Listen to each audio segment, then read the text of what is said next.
In this module, you shall learn about terms and definitions used in welding field, the concept and difference between seemingly similar terms. Note: terms and definitions are brought alphabetically unless they are interrelated, in which case they are grouped together so you can compare and appreciate the difference between them.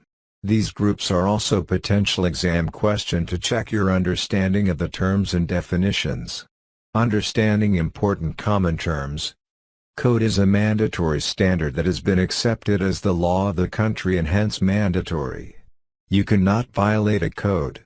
Recommended practices, RP, as the name suggests, is good engineering practice and not mandatory, but you need sound engineering justification overruling it.